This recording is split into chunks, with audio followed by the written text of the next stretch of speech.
Yo, history nerds, you already know what time it is. It's your boy Mr. Northrup, and I'm hitting you with another high-quality history lesson. But this one's a bit more special than any that have come before. You see, I spend way more time than I'm willing to admit writing, editing, and spiffying up these videos for your viewing pleasure. And sometimes I get so busy that I become really overwhelmed and worry that I won't be able to share these reviews in a timely manner. So this time I called in some reinforcements. Now, for the first time in TLDR US history, we have a co-writer. Let's give it up for the best mom in the entire world, Mrs. Northrup. I have a feeling this won't be her only guest appearance. Now, following World War I, most Americans concluded that participating in international affairs had been a gigantic mistake. They sought peace through isolation, and throughout the 1920s, they advocated a policy of disarmament and non-intervention. 1929 saw the stock market come crashing down, and the U.S. plummeted into the Great Depression. Within a few years, more than a quarter of the population was unemployed, and millions had become homeless. So while FDR and the American people were occupied with recovery from the economic crisis, the last thing anyone needed was to be drawn into another major international conflict. Spoiler alert, that's exactly what happened. But across the Atlantic Ocean, something purely evil was developing as hard times fell on a Germany that came out on the losing side of World War I.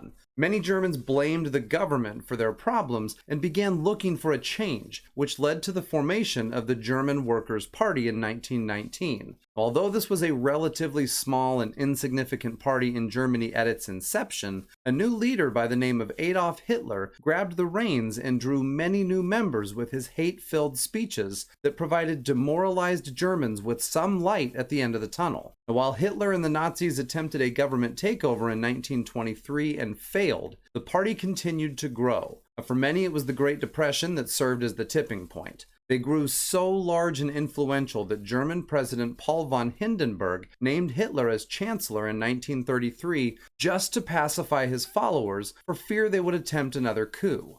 This move was fruitless, as Hitler eventually named himself supreme leader following the not-so-mysterious deaths of his political opponents. Almost immediately, he began building up his nation's armed forces, which was a direct violation of the Versailles Treaty. It appeared that Hitler's original intentions were to help Germany rise from the ashes and join the ranks of the world's elite countries. That quickly shifted to total domination as the Nazis began seeing success in territorial takeovers throughout Europe. As if that were somehow not enough, Nazi efforts included a systematic killing of more than 6 million Jewish people who Hitler called weak and blamed for the country's inability to take down the Allies in World War I. They even turned their sights on others they deemed unfit, such as the poor, mentally and physically disabled, and homosexuals, as well as any other group that might sully what they believed to be a path to a pure German race. Some of those targeted were given swift deaths, but the majority were subject to spending their final days in concentration camps where they were starved and overworked, only to succumb to poison gas huddled in tight chambers referred to as showers. These terrible acts increased in frequency as the Nazis occupied more and more of Europe. Now, while not everyone went to extreme measures like Germany, the effects of the Great Depression were felt all over the world. As a result, in June 1934, several European countries declared that they would not be repaying their World War I debts. Subsequently, a growing isolationist movement argued that the United States should steer clear of future wars and remain neutral by avoiding financial deals with countries at war. This was equally due to the rise of horrendous dictators throughout the Eastern Hemisphere and the escalation of fascism. With such hostile and imperialist policies like those found in Germany and Italy, another global conflict was basically a sure thing. And when Italy invaded Ethiopia in 1935, the U.S. Congress reacted by passing the first of a series of neutrality acts, hoping to keep Americans away from involvement in another European war. Although many Americans had rallied to join President Woodrow Wilson's crusade to make the world safe for democracy in 1917, critics argued that U.S. involvement in the First World War had been driven by bankers and munitions traders who had business interests in Europe and vowed to avoid a repeat of events. However, our alliances with Britain and France meant that we couldn't just sit back and allow these atrocities to play out. Congress passed the first Neutrality Act prohibiting the export of arms, ammunition, and implements of war from the United States to foreign nations at war. The Spanish Civil War in 1936 and the rising tide of fascism in Europe increased support for extending and even expanding the Neutrality Act in 1937. This put heavy restrictions on travel and barred U.S. merchant ships from transporting arms, even if they were produced outside of the United States. Now, while these pieces of legislation were aimed at keeping the U.S. out of the war, the Neutrality Act of 1937 did allow Americans to sell non-military goods to countries at war on what was known as a cash and carry basis, a provision that was strategically set with a 2-year expiration date.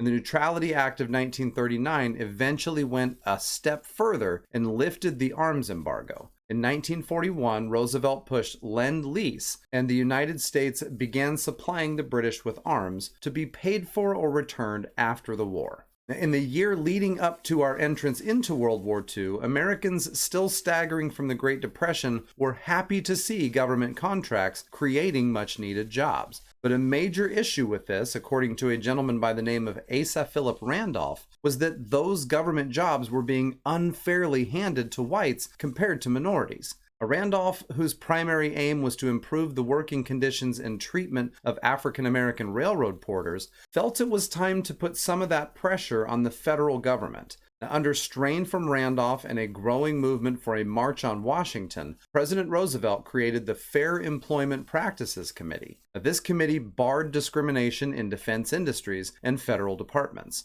Randolph continued his work after World War II with the League for Nonviolent Civil Disobedience Against Military Segregation. Although the U.S. was trying to avoid getting involved in another global affair, Japan recognized America's strength and saw them as a barrier to a Southeast Asia takeover. Now, in an attempt to establish their dominance in the Pacific, Japan launched an all-out attack on the U.S. Navy, hoping they could sink enough ships to keep America from ever retaliating. On December 7, 1941, in a bold surprise attack at Pearl Harbor in Hawaii, Japanese fighter planes moved in on the U.S. Pacific Fleet. The result was devastating for U.S. troops, with 2,400 dead and nearly 1,200 more wounded. The entire American battleship force was destroyed, as well as 347 planes. However, this assault didn't have the effect that the Japanese had hoped. Less than 24 hours later, the U.S. had formally joined the Allies in the war, effectively putting an end to American isolationism. After a series of conferences in December 1941, Roosevelt and British Prime Minister Winston Churchill announced the formation of the United Nations, which would be a wartime alliance of 26 nations.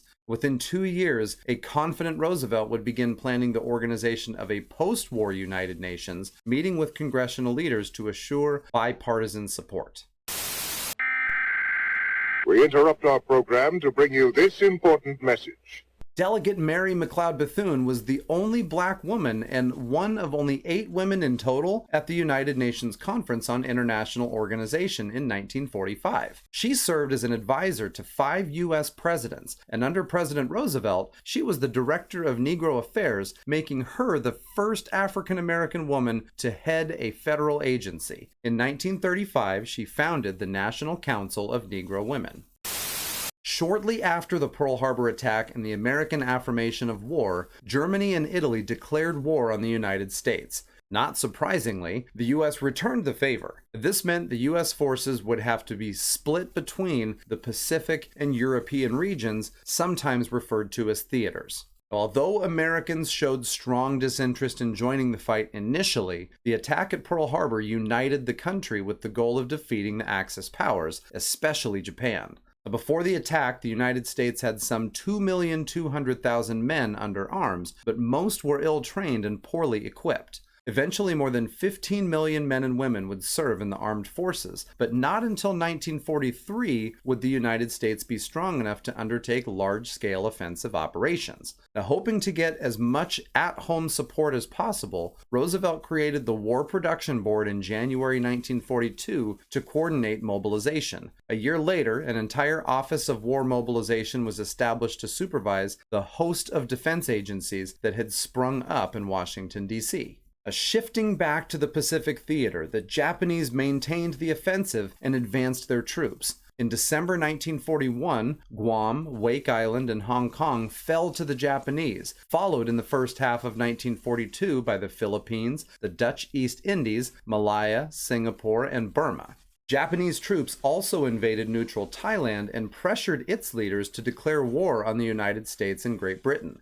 Captured U.S. forces in the Philippines were forced on the Bataan Death March, an 80-mile walk across the Bataan Peninsula that resulted in thousands of deaths. Many of the prisoners of war who survived the march later died at the camp that awaited them at the end. Only in mid-1942 were Australian and New Zealander forces in New Guinea and British forces in India able to halt the Japanese advance. Later, Japanese and U.S. aircraft carriers fought at the Battle of the Coral Sea, which saw a U.S. fleet turn back a Japanese invasion force that had been heading for Port Moresby in New Guinea. A few months later, the U.S. sank 4 Japanese aircraft carriers at the Battle of Midway, breaking a string of naval victories for the Japanese Empire and proving to be the turning point of the Pacific War. After the Battle of Midway, the United States began island hopping, pushing Japanese forces back to the mainland and taking over these strategic points throughout the Pacific. On February 19th, a few months before the decisive battle at Midway, FDR signed Executive Order 9066, authorizing the U.S. Army to remove all persons of Japanese ancestry from the West Coast and imprison them without due process of law. More than 120,000 Japanese Americans were held in internment camps or war relocation centers, 2/3 of whom were U.S.-born citizens who were only allowed to bring with them what they could carry.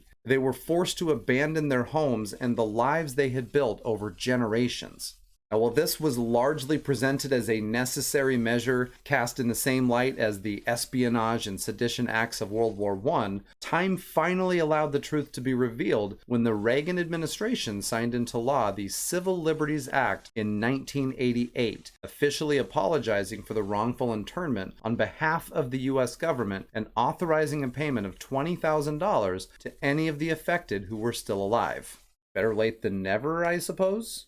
During this time, well before Facebook and Twitter started handing out advanced degrees, actual scientists under the direction of the Office of Scientific Research and Development played a major role in production. They made gains in rocketry, radar, and sonar, and many other areas. Despite the vast number of men and women in uniform, with some women serving non-combat roles, civilian employment rose from 46 million in 1940 to more than 53 million in 1945. In 1942, Rosie the Riveter was seen on posters and considered a cultural icon. Many saw her as the driving force behind the participation of women during the war and a symbol that liberated many women from their traditional duties. These women worked in factories producing munitions, built ships and airplanes, served in the auxiliary services as air raid wardens, became fire and evacuation officers, drove fire engines, trains, and trams, and just as we saw during World War I, served as nurses. Trade unions even began admitting women as members. That's what we call progress, my friends. Now, aside from Rosie, many other posters circulated and functioned as government propaganda. Some were blatantly racist in nature, especially by today's standards. Now, in really simple terms, propaganda is information which is spread with the aim of helping a cause, in this case, to win the war. The anti-gossip campaign focused on discouraging the discussion of sensitive information about the war effort, and creative posters were made to depict the ways in which information might be leaked. It was also intended to prevent the spread of rumors that might drain morale. Another prominent message of the war was the V for Victory sign that was displayed across the U.S. and among its allies, calling for victory over tyranny, slavery, and aggression. But a letter published by the Pittsburgh Courier spotlighted American hypocrisy in treatment of minorities by posing the question, should I sacrifice to live half American? A 26-year-old James Thompson's letter focused on the call to action of African Americans during wartime and then the rejection of equal rights during peacetime. Now, without the efforts of talented pilots and bombers like the Tuskegee Airmen and women working in factories back home, America may not have seen as many successes during World War II. Thompson called for a double V campaign, wherein Americans would focus just as much effort on combating racism as they would fascism. The idea was embraced by the African American community, and many believed that it was a catalyst for the civil rights movement and continued protests against racial injustice. In a push to defeat the Axis powers of Germany and Italy in Europe, Allies moved forward with the Italian campaign beginning in July 1943. This series of beach landings and land battles from Sicily to the Italian mainland was designed to eventually sever the southern flank of Germany. But it wouldn't be easy, with much of the advance occurring in treacherous mountain terrain. If successful, Allied leaders believed this would divert attention from the Russian front as well as pull Germans from northern France, where soldiers were planning their landing at Normandy. But wait! There's more! The move did prove successful as the Italian fascist regime fell with the arrest of Benito Mussolini, and secret discussions began with the Allies regarding an armistice. While Italy was ready to wave the white flag, German losses were less severe, and the Nazis chose to deploy even more divisions into Italy so as to keep Allied troops from setting up shop. As forces continued to struggle in Italy due to strong defense lines and a rather questionable decision by U.S. General Mark Clark to capture Rome rather than cut off German soldiers retreating from battle, attention shifted toward Nazi-occupied France. Operation Overlord, more commonly referred to as D-Day on June 6, 1944, brought together the land, air, and sea forces of the Allied armies in the largest invasion force in human history. The day prior, soldiers were dropped by parachute into the landing zone, tasked with capturing important towns, roads, and bridges in Normandy so that the soldiers from the beaches could make their way inland. The operation delivered 5 successful naval assault divisions to the beaches of Normandy, France, and by June 30, over 850,000 men, 148,000 vehicles, and 570,000 tons of supplies had landed on the shores. By the time the Allies started a new attack, Operation Cobra, in July 1944, the German soldiers were exhausted and beginning to retreat. By August, the Allies had reached Paris, France, and freed it from German occupation. There was still no surrender, but in the words of Dunder Mifflin's Michael Scott, well, well, well. How the turntables...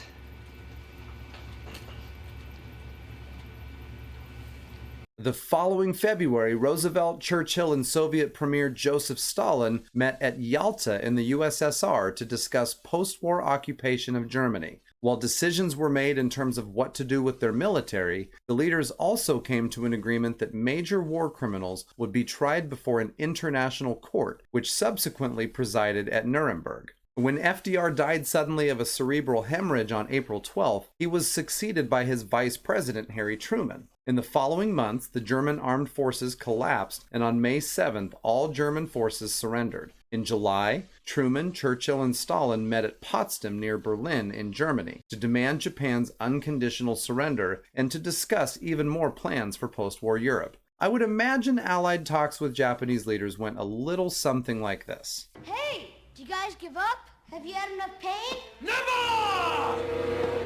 In the Pacific, the invasions of Iwo Jima and Okinawa in early 1945 brought Japan under a state of siege, yet they refused to surrender. American leaders felt that the only way to get Japan to lay down their arms would be to invade the main island at the potential cost of as many as 1 million U.S. soldiers. Now, instead of invading, President Truman decided to use a new weapon called the atomic bomb, which was created in secret under the name Manhattan Project. The first bomb was dropped on the city of Hiroshima on August 6, 1945. Although it caused massive destruction and thousands of deaths, Japan still refused to give up. A second bomb was dropped on Nagasaki, this time prompting a Japanese surrender that would formally occur with the signing of a treaty on September 2, 1945, aboard the battleship USS Missouri. Now, Truman's decision to use the atomic bomb on Hiroshima and Nagasaki was heavily influenced by how he perceived FDR's war objectives, as well as the expectations of the American public. He also knew this was likely the quickest means of victory and a way to flex some superpower muscle on the Soviet Union, another country that was hoping to emerge as a world leader. Now, although in later decades there was considerable debate about whether the bombings were ethically justified, virtually all of America's political and military leadership, as well as most of those involved in the atomic bomb project, believed at the time that Truman's decision was correct.